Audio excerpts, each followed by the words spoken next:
Bonjour à tous et bienvenue dans une nouvelle émission 100% Paris Turf. Alors ensemble, on va étudier la belle réunion du Grand Prix de Paris qui va se dérouler ce jeudi soir sur l'hippodrome de Paris-Longchamp.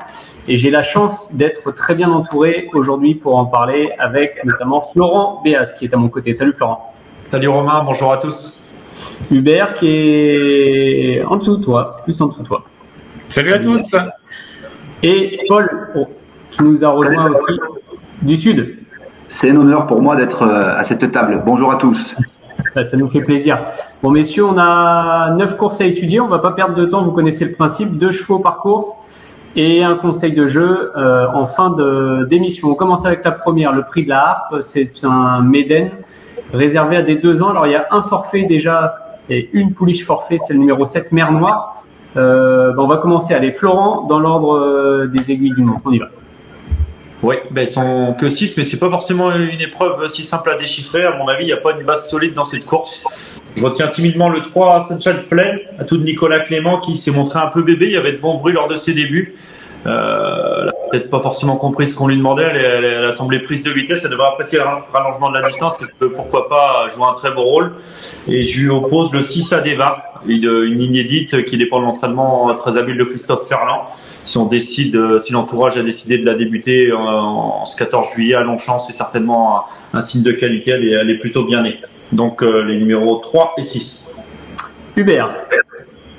Ouais, j'ai les mêmes que Florent, mais dans l'ordre inverse. Le 6 Adeva qui débute directement en région parisienne, preuve de l'estime que lui porte son entourage.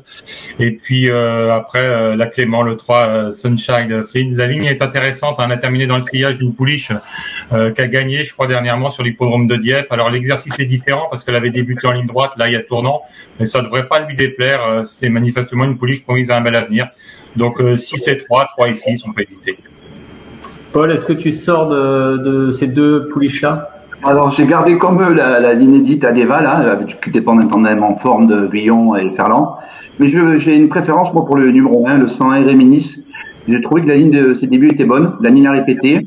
Le premier et le deuxième sont des 2 poulains de qualité. Ils ont regagné par la suite. Je pense qu'avec la décharge de Coralie Paco, elle peut remporter ce Méden. Parfait. Hubert, je vais te donner la main pour la deuxième. C'est le prix de Bercy à 17h15. Alors, une course qui est support du handicap. C'est une course réservée aux femelles de 3 ans qui est support du pic 5 aussi. Elles seront 14. Ouais, c'est un parcours assez particulier. 1400 mètres toboggan. Faut vraiment avoir une aptitude pour ce genre de parcours. Cela dit, je vais placer en tête une pouliche qui va découvrir ce tracé. C'est le 2 Spirited Count, pardonnez mon anglais. Qui a bien couru pour ses débuts dans les handicaps, on peut classer deuxième, et je pense qu'elle a la pointure d'une épreuve comme celle-ci, et puis on va lui opposer le numéro 13 Dream Step qui à défaut de gagner se montre régulière, elle est bien placée dans le bas de tableau, donc 2 et 13 me concernant. Paul? Oui, mais j'ai même préféré que Hubert. Moi, j'adore Spirited Count. C'est la ligne l'autre jour de Lyon-Paris. J'ai repris la ligne. Ce jour-là, il y avait le 204 Coimbra qui est terminé 3e. Donc, si je prends un, je prends l'autre. Donc, le 202 et le 204 pour moi. Parfait. Flo? J'ai la même en tête, Spirit Count. On a vu qu'elle avait un handicap dans les jambes en 32,5. À Lyon, sa fin de course était vraiment séduisante. A priori, son jour est proche. Ça semble un bon point d'appui. Et je lui oppose pour ma part le 10-6K qui vient de prouver sa forme à réclamer, mais le lot était assez correct. On a vu pas mal de pensionnaires de Nicolas Clément briller dans les handicaps ces derniers temps. Elles sont prises à un poids désormais correct. Attention avec son numéro 3 à l'accord, donc les numéros 2 et 10. Parfait. La troisième, le prix du défilé à 17h50, 13 partants initialement, plus que 12 avec le forfait du 8 African Grey. Tiens, Paul, vas-y, commence pour cette troisième. Je fais honneur au Sud et à un entraînement de Jérôme Régnier qui est basé à Calas, qui connaît pas mal de réussite à chacune de ses apparitions en Paris. Et je fais confiance donc au 309 Royal Robbins. C'était extra le dernier coup dans un quintet à Angers, que Florent connaît bien. On n'est pas bien le bien hippodrome, j'imagine.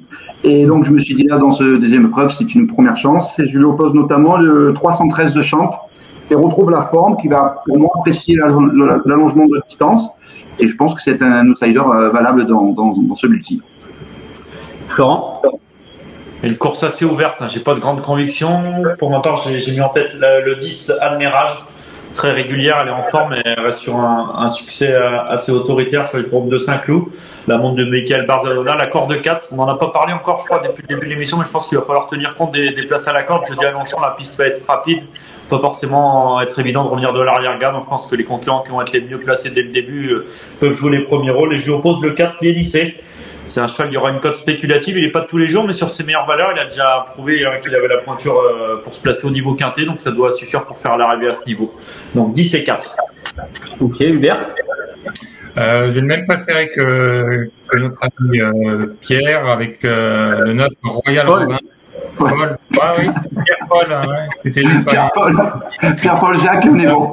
Ouais, je pense que j'ai le 9 Royal Robin, donc très bien la dernière fois rangé pour dans un quintet. Et puis je vais lui opposer Sisio Boy, le 5, qui est peut-être probablement meilleur sur la PSF. Maintenant, c'est un cheval qui fait toutes ses courses et est bien placé dans les stalles, ce qui devrait être un avantage. Et je suis d'accord avec Florent. Donc voilà, Sisio Boy, en théorie, c'est un cheval qui a la qualité nécessaire pour briller dans un lot comme celui-ci. 4e course, le prix du Champ de Mars, classe 1 pour des 3 ans. Ils ne sont que 7 au départ. Florent, je te donne la main. Ouais, là, après, là, une course très ouverte dans celle d'avant. Là, a priori, 2 poulains sont incontournables. Lascarini, le 4 Percy Chalet. Certes, le 4 Percy Chalet, le pensionnaire de Stéphane Vattel, il est en constant progrès, a vaincu à Longchamp. Mais je pense que Carini est un très bon poulain. Il l'a prouvé lors de ses 2 dernières sorties. En dernier lieu, il était rallongé il découvrait à distance de 2000 mètres. Il a vraiment bien enclenché pour finir. On sent un cheval en pleine progression qui a peut-être pas encore tout montré. Très bien né, un fils de Siouni et Candarliga. Je le vois tripler la mise, ce Carini. J'aime beaucoup. Hubert. Alors j'ai les mêmes que Florent. Avec donc le 4 Percy Chalet et puis là Scarini. Il y a deux poulains qui ont un peu un profil identique, qui sont sur la montante, invaincus lors de leur dernière sortie et qui vont tenter de franchir un palier avec bonheur.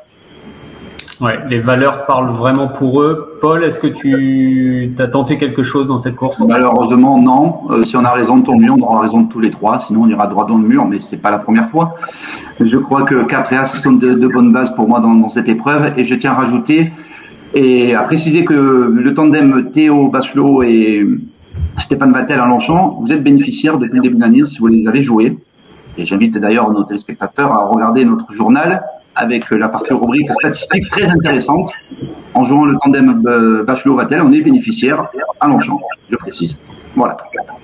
Parfait, merci Paul pour cette précision. La 5e, le prix de la Garden Party.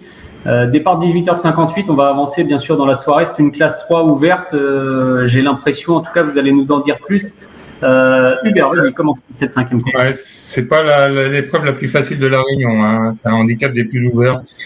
Alors, je vais placer en tête 2 concurrents qui restent sur un succès. Je les crois capables de confirmer, même si leur valeur a été revue à la hausse. Il s'agit du 5 Diwan Señora. Les Cyrulis reviennent bien à l'approche du meeting de Deauville. Et le 3 TPK qui lui aussi reste sur une victoire. Donc 5 et 3. Paul? Oui, moi j'aime bien je fais confiance au numéro 501, Una Muno. J'ai bien aimé sa dernière sortie victorieuse à la tête de bus dans une course à condition. Là, elle se retrouve pour moi bien placée en 32 de valeur. Sa partenaire, je vais taire son nom parce que je vais faire un massacre, Victoria Alonso Vidal et de la Peña, je le connais bien. Et je me dis qu'avec la décharge, ça peut remporter un handicap de ce genre. Je lui oppose notamment le 502 Toriano qui a connu tous les malheurs du monde le dernier coup, c'était au Val d'Or. Il a une revanche à prendre sur le sort et j'y crois beaucoup. Plutôt le haut de tableau pour toi. Florent, dans cette 5e. J'aime bien le 3 TPK. Il vient de s'imposer de bout en bout à Saint-Cloud, déjà confié à Mégane Pellier. Il était pénalisé de 2,5 kg, mais je pense pas que ce soit rédhibitoire. Là, il devrait une nouvelle fois adopter la course en avant, qui va certainement être un avantage. Je le dis, je le répète, à Longchamp. Corde de 5, on va certainement aller de l'avant, on peut aller loin. Et comme Paul, je me méfie du 2 Toriano, remarqué à plusieurs reprises. C'est certainement le bon insider de la course. Il sera pas toujours malchanceux, ce cheval, il peut faire l'arrivée à une cote spéculative. La 6e, messieurs, je vais vous demander d'accélérer un tout petit peu, d'allonger un peu les foulées et on entre vraiment là dans le vif du sujet avec les groupes en fin de réunion. 19h33, départ du Malray groupe 2 réservé aux pouliches de 3 ans. Elles ne seront que 6, mais on a néanmoins quelques bonnes pouliches au départ. Tiens, Paul, donne-nous tes 2 préférés, s'il te plaît, dans cette course. Bon, je crois que j'ai rien inventé. J'ai pris la ligne de la préparatoire remportée par le 603 Baikara. Je pense c'est la suite logique. Donc le 603 aura ma préférence. Devant le 601 Fall in Love, j'ai bien aimé sa dernière sortie dans le prix de Diane et terminée au 5e rang. Je pense qu'elle doit avoir la pointure d'un tel groupe. Hubert. Alors le 3 Baikara en constant progrès et qui a de l'avenir également. Et puis je lui ai opposé le numéro 2 Raclette qui a rassuré la dernière fois en gagnant une listed. La marche est plus haute, c'est possible, mais bon, ça ne devrait pas la gêner pour finir sur le podium. Florent. J'ai de même qu'Hubert. Baikara a fait un truc dans le prix de Royaumont, là, malgré un parcours à l'extérieur de ses rivales, elle a fait nettement la différence pour finir en plein épanouissement. Et le 2 Raclette, attention, une pouliche qui a laissé entrevoir de réels moyens à 2 ans. Elle est un peu décevante lors de sa rentrée. Là, on sent qu'elle est sur la montante, elle est rallongée, mais cela devrait servir ses intérêts. C'est 2 pouliches, à mon avis, de classe du lot, le 3 et le 2. Tiens, tu vas garder la main, Florent, justement pour la prochaine. C'est la 7e, c'est le Quintet, le prix Longines handicap de la fête nationale. Alors, non partant le numéro 10, Ascot Angel, ils seront encore 15 au départ et la course promet peut-être quelques surprises. Oui. Comme de nombreux quintets en plat, elle est vraiment pas simple à déchiffrer. Je vous conseille de racheter le 15 Brouillard, confirmé à Longchamp avec Marie Velon. En dernier lieu, il a joué de malchance et il a pu s'exprimer alors qu'il y avait des ressources dans la phase finale. Elle devrait pouvoir profiter de son petit numéro de corde, le 4, Marie Velon. Et s'il a un parcours limpide, il a assurément sa place dans les 4 premiers. Et je fais également confiance au 8 Harper. Il fait toutes ses courses. Il s'en prie à sa juste valeur pour ses débuts d'un handicap. Il est très régulier. La montre d'Olivier Pellier, la corde 3. Donc le 15 et le 8. Hubert. Allez, le 8 Harper, un cheval qui fait bien Longchamp, qui est irréprochable dans les courses à condition, et à ce point-là, il peut frapper fort dans les handicaps. Et je vais lui opposer encore un autre concurrent qui fait très bien Longchamp. Maintenant, reste à savoir s'il est compétitif en 43,5 de valeur. C'est là, Simon King. C'est noté. Paul, pour ce quintet. Ouais, j'ai les mêmes bases que mes 2 confrères, le 708 Harper. Et moi, je vous recommande de racheter le 703 Power Jack. Le dernier coup, c'était un finisseur, donc il a hérité la corde 15, je suis pas inquiet. Donc il a Saint-Anne-Atlantis. S'il a un bon déroulement de course, je pense qu'il va finir vite.